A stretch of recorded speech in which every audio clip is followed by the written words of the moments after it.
Bom dia a todos os companheiros aqui que estão assistindo a Causa Operária TV. Hoje é a reestreia, a volta do programa Primeiras Notícias, um programa de notícia matinal aqui da Causa Operária TV, né, logo depois da Rádio Peão, em que a gente traz as principais notícias do dia para manter você bem informado e preparado aí para enfrentar, encarar aí as notícias que vão acontecer e acompanhar o panorama político brasileiro atual. Bom, antes de mais nada, peço que vocês se inscrevam no canal, deem um like no vídeo, compartilhem, tornar-se membro também, para quem ainda não é membro, é uma pequena quantia para vocês, mas para nós é de grande ajuda. A cada pessoa que se inscreve, se torna membro do canal, é mais um passo adiante que a gente dá, né, no ampliamento das grades de programas aqui no canal, e é uma grande contribuição que vocês estão fazendo à TV Revolucionária. Lembrando que hoje tem análise internacional com o companheiro Rui Costa Pimenta e que o PCO, né, está realizando aí o curso sobre o que foi o stalinismo, um curso ministrado pelo companheiro Rui Costa Pimenta, sobre um dos temas mais importantes da atualidade, né, e que trata de toda a história, quase, do movimento operário do século XX, né, a ascensão e a decadência do Estado soviético na Rússia. O curso já tem mais de 1.200 inscritos. Inscreva-se você também e acompanhe, faça aí o curso. A gente tem a Biblioteca Socialista, onde a gente posta os textos de maneira inédita do curso, muitos textos traduzidos pelo partido. A gente tem a Enciclopédia Marxista, já com mais de 200 verbetes, e a gente tem a Sala de Aula Socialista, onde a gente posta os cursos, onde tem um fórum para o pessoal discutir. Mas, sem mais delongas, vamos para as notícias. Hoje, muitas notícias envolvendo o coronavírus, envolvendo as vacinações, envolvendo fura-filas, mas vamos começar aqui com uma notícia que não é menos importante do que a situação do coronavírus, que é o corte que teve diante do Ministério do Orçamento para o Meio Ambiente, né? Os dados aqui foram divulgados pelo G1 agora de manhã, e a proposta de orçamento para o Ministério do Meio Ambiente é a menor em 21 anos, né, como apontado aí, como foi apontado aí por um relatório. O projeto de lei orçamentária anual, que é o PLOA, o PLOA, de 2021, apresenta uma redução aí de verba destinada à área de fiscalização ambiental e de combate a incêndios, né? Lembrando que 2020 foi marcado aí pelos incêndios no Pantanal, graças aí ao governo Bolsonaro, onde a gente botou diversas espécies, e espécies que são endêmicas desse bioma, né? A gente pôs elas em risco com essa má gestão aí do governo Bolsonaro, com essa irresponsabilidade e com esse verdadeiro ataque à natureza que o governo Bolsonaro promove, né? A gente tem tido aí uma queda muito grande desde o governo Temer. Inclusive,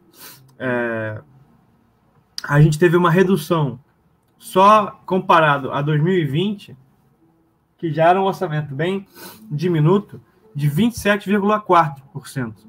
E se for comparado aí, né, a 2019, sobe para 34,5%. É uma coisa bem gritante, né? Essa redução aí diz respeito à verba de fiscalização ambiental e combate a incêndio.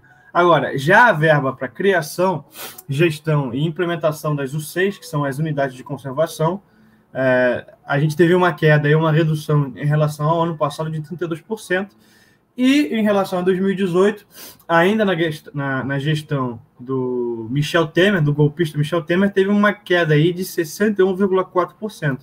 Ou seja, é uma política de acabar completamente, né? Inclusive, muita gente denuncia que essa diminuição de verba que fala aí sobre o corte nas unidades de conservação, né? O Sueli Araújo, que é o ex-presidente do IBAMA,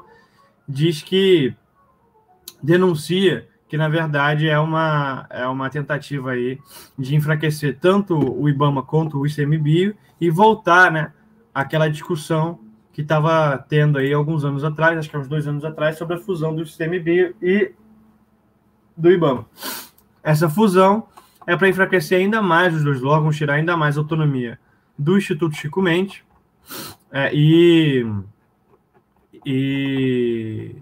diminuir aí ainda mais a gestão, o controle, né, do meio ambiente, né? Não é só uma simples questão ambiental, né? Aqui a gente tem um verdadeiro desastre, um dos maiores patrimônios brasileiros, que é o nosso meio ambiente.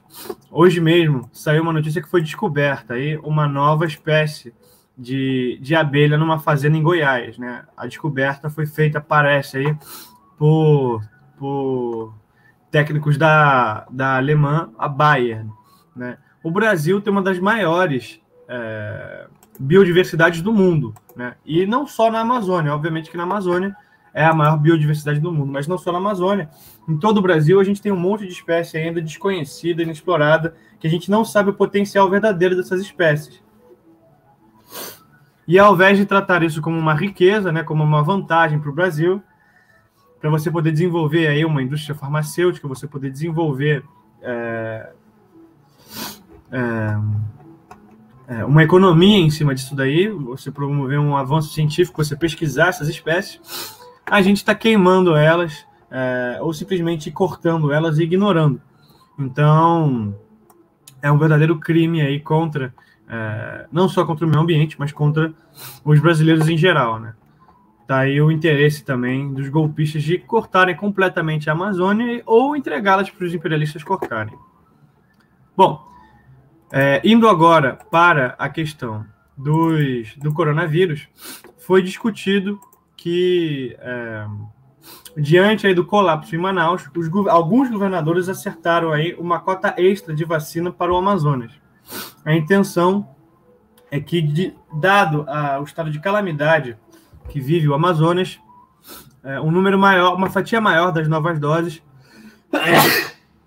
que forem sendo liberadas, né, dos imunizantes, seja repassado para o Amazonas, né? Parece que agora a Anvisa vai liberar, deve anunciar hoje mesmo, na sexta-feira, dia 22, o uso emergencial de mais de 4 milhões de doses do Coronavac, ou seja, uma porcentagem ínfima, e aí 2 milhões de doses da vacina AstraZeneca que devem chegar ao país, ou seja, no total, totalizando aí 6,5 milhões. Lembrando que no caso da Coronavac, essas doses, elas vêm em conjunto, né? Então, 4 milhões de doses não necessariamente vacina 4 milhões de pessoas. Muito pelo contrário, vacinaria aí 2 milhões de pessoas, porque você precisa garantir a primeira e a segunda dose. Porque se você não tomar a segunda dose, você perde a validade da primeira dose. Então, os números são pequenos, mas são ainda menor quando você bota ele nessa perspectiva, né? Quando você entende que, na verdade, a gente não vai usar todas essas doses para... A gente não vamos vacinar 4 milhões de pessoas. Bom, parece aí que está sendo a negociação está sendo levada pelo Wellington Dias, do Piauí, e criar uma articulação entre os estados do Piauí, Alagoas, São Paulo, Rio de Janeiro, Paraná e outros, né? E a ideia seria que Manaus ficasse com 5%, né, do total das novas doses, e os demais, os outros estados, né, fizessem o rateio do que sobrar, né? Agora, 5% me parece muito pequeno, né? 5% das 4 milhões e 500 doses que chegarem, me parece um número aí,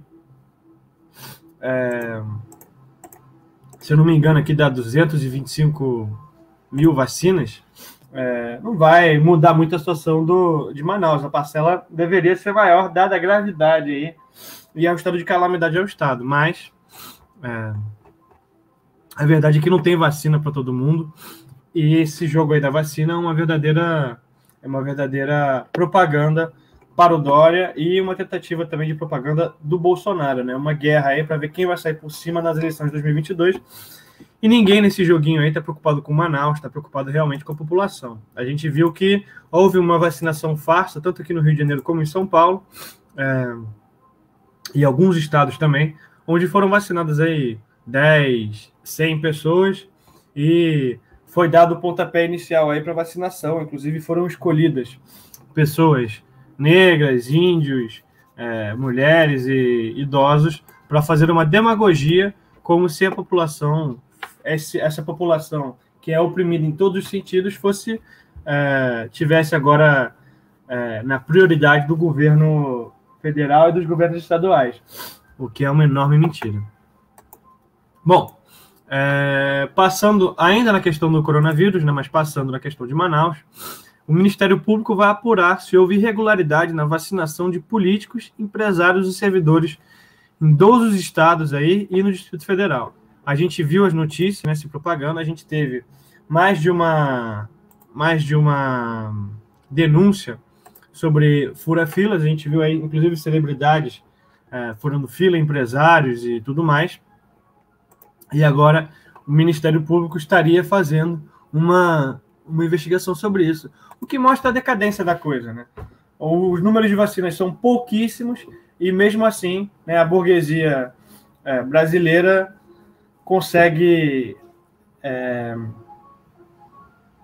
nem consegue manter a propaganda direito, né? E já vai começando a furar fila e botar, reverter em uma propaganda extremamente negativa, porque ela não está nem aí, no sentido de se o pessoal não vai se vacinar ou não. Não interessa, o importante é que eles consigam se vacinar, eles tenham acesso em primeira mão a essa vacina, e o resto da população que lute aí para se virar e que volte a trabalhar, né, e que fique aí correndo alto risco, pegando metrô e trem lotado, né, todos os dias. Bom, no Plano Nacional de Imunização, tinham definido aí 4 grupos para essas primeiras doses, mas a quantidade de doses no país é insuficiente, né? Ela é de longe insuficiente para vacinar todo mundo. Então a gente não vai ter aí a primeira parcela, né, da fila vacinada, pelo menos por um bom tempo. Até agora, parece que foram disponíveis 6 milhões aí de vacina para o tratamento, mas não é o suficiente para cobrir todo o grupo prioritário, que seria aí cerca aí de 15 milhões de pessoas, ou seja, faltariam 9 milhões. Isso se a gente não contar que o que está sendo divulgado aqui é o número total de vacinas, porque se for, falta ainda mais, né? Como eu falei, se divide pela metade, porque você tem que contar a primeira e a segunda dose, né? Como está aqui, na verdade, as doses disponíveis só conseguem imunizar pouco mais de 2,8 milhões de pessoas, ou seja, é exatamente isso. Eles divulgam o número de vacinas, mas não contam aí que é a primeira e a segunda fase, porque 2,8 milhões é praticamente a metade de 6 aí. Bom, indo adiante com as próximas notícias, parece que as vacinas vindas da Índia chegariam hoje ao Brasil, né? O Ministério da Saúde confirmou ontem à noite que 2 milhões de doses de vacina contra a Covid-19, né, a vacina da Oxford, em parceria com o laboratório AstraZeneca, né, ou seja, as 2 milhões de doses que a gente comentou mais cedo devem chegar ao Brasil hoje no fim da tarde. E o Ministério da Saúde publicou uma nota falando o seguinte: a carga vinda da Índia será transportada em voo comercial da companhia Emirates ao aeroporto de Guarulhos, São Paulo, e após os trâmites alfandegários seguirá em aeronave azul para o Aeroporto Internacional Tom Jobim, no Rio de Janeiro. Foi o que eles falaram aí em nota. Né? Inclusive o Pazuello aí falou em uma entrevista recentemente que o Brasil estaria recebendo uma avalanche de vacinas, né? Isso aí está mais para uma marolinha aí, né? O mar está bem calmo, não tem avalanche nenhuma, a gente está longe aí das grandes quantidades de neves aí derramadas nos picos aí das maiores montanhas do mundo. Isso aí está mais para uma brisazinha, né? 2 milhões não é nem 2% da população brasileira que precisa ser vacinada. Bom, dando continuidade, lembrando a você que está acompanhando agora, voltou agora o Panorama Brasil, então deixe seu like. O Panorama Brasil não, perdão, o Panorama Brasil será mais tarde. Deixe primeiras notícias, deixe o seu like, compartilhe, torne-se membro aí do canal e e divulgue aí, ajude a gente a crescer a nossa TV revolucionária.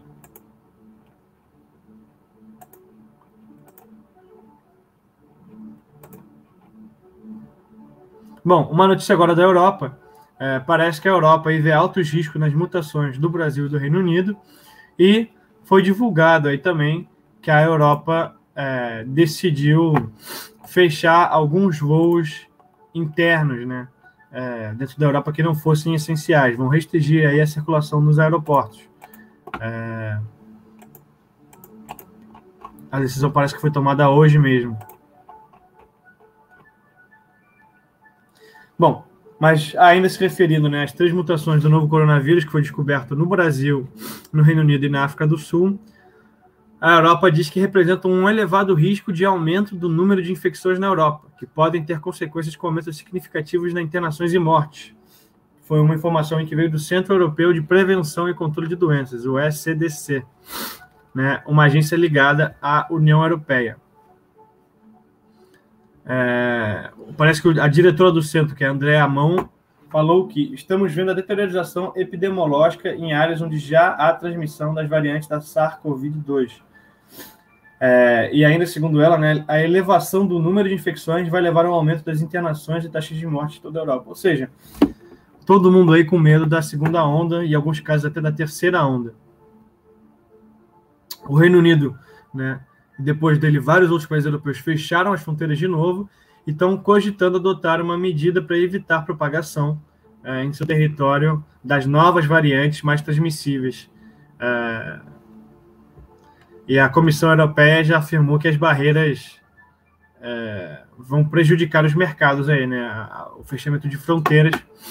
Enfim, meio à divulgação aí das vacinas que saíram super cedo, sem muitos estudos, a gente tem aí uma Europa que fecha as portas de novo e que se comporta como se comportava no ano passado, né? Mostrando aí a falência do regime capitalista em conseguir gerir essa situação do vírus, né? A situação da pandemia.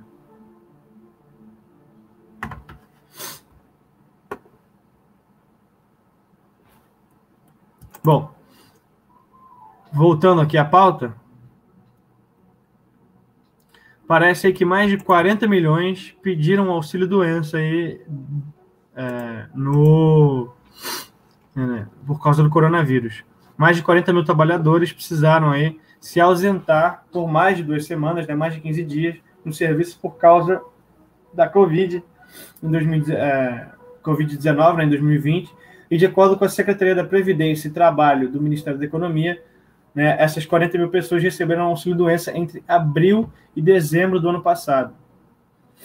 E parece que o aumento aí foi entre os meses de julho e agosto, que registrou o maior volume de trabalhadores que estavam precisando receber benefício do INSS por conta do coronavírus, né? Parece que só em agosto e julho foi 8 mil em julho e 7 mil em agosto, respectivamente. Ou seja, levar aqui também os quebrados é quase metade do número total. Mais uma notícia também, antes da gente passar para a última notícia principal do dia. Com a pandemia também dobraram as denúncias contra as empresas por más condições de trabalho. Lembrando que essa semana a gente divulgou aí no nosso jornal Causa Operária o caso do empresário que apontou uma arma contra o seu trabalhador em São José dos Campos depois de um bate-boca aí. Nesse caso aqui, obviamente que a gente não está se referindo a isso, a gente está se referindo às péssimas condições aí de trabalho que foram submetidas os trabalhadores, né, em plena pandemia, sem equipamento, sem álcool gel, sem turnos alternados, né, sem diminuição de pessoal, né, do trabalho, ou seja, algumas pessoas que tinham trabalho essencial poderiam ter ficado em casa, e foram aí muitas denúncias esse ano. Parece que o Ministério Público recebeu, né, o Ministério Público do Trabalho recebeu mais de 36,7 mil denúncias relacionadas à Covid-19 só no ano passado. E desse total aí, quase 10 milhões resultaram de novos inquéritos por boa parte das demais. E uma parte aí das outras 36 mil foi incorporada a processo já aberto contra a mesma empresa por outras razões, ou seja, o pessoal continuava aí com práticas abusivas contra os trabalhadores. Bom, partindo para a última notícia, não menos importante, São Paulo entrará em fase vermelha todos os dias às 20 horas contra o agravamento da pandemia, né? Vão restringir os bares, os restaurantes, os comércios não essenciais, vão fechar todos os dias às 20 horas e vai valer também para os fins de semana e feriados. O governo de São Paulo decidiu ontem à noite, né? A notícia foi divulgada ontem por volta das 11 horas da noite, voltar à fase vermelha em todo o estado, né, com exceção da capital e da grande capital, que devem regredir para a fase laranja do plano. E os bares não vão poder operar. E vai haver um maior monitoramento de quem está nas ruas, do que está funcionando, do que não está funcionando, né? Voltando com aquelas multas abusivas que a gente estava vendo no início. Obviamente que isso aqui é para tentar conter um pouco a situação do coronavírus, que só vem aumentando, né, ao mesmo passo que a pandemia que a vacina vai sendo anunciada, né? Ao mesmo passo que a vacina vai sendo anunciada, o número de infectados de mortes só vem aumentando. A gente passou aí, na virada do ano, o marco dos 200 mil, mas a gente sabe que o número verdadeiro é muito maior, né? A gente pode muito bem já estar chegando nos 300 mil, dada a situação de subnotificação que a gente vem vendo aí. Na época que a gente estava chegando aos 200 mil, o ex-ministro da Saúde, o Tais, falou que a gente já poderia estar muito bem em 200.300 e por assim vai. Na época a gente estava com 190 mil infectados, ou seja, agora a gente já pode estar muito mais perto dos 300 do que a gente imagina. E diante disso, né, a medida vai passar a valer agora no período noturno das 8 às 6 da manhã, né, para as regiões que estiverem na fase amarela e laranja, né, e a fase vermelha, obviamente, vai ser o dia inteiro sem poder ter serviços não essenciais, né, com fechamento de bares e restaurantes. São 6 novas regiões que devem ir para a fase vermelha, que só Marília até então estava, né?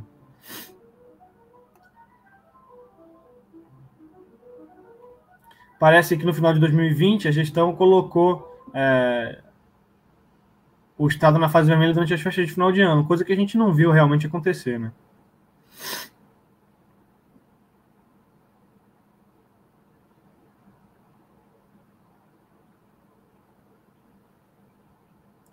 Bom, é isso. A gente vai ficando por aqui. Muito obrigado. Fiquem aí, porque daqui a pouco a gente vai ter o reunião de pauta. Logo após, hoje a gente também tem o Panorama Brasil, né, especial Rio de Janeiro. Eu vou estar trazendo aqui as notícias mais específicas do Rio de Janeiro, fazendo uma análise política mais profunda também. O Primeiras Notícias agora está de volta. Vai ser todos os dias às 8h30 às 9 horas. Eu sou Henrique Simonari, a gente vai ficando por aqui. Até a próxima.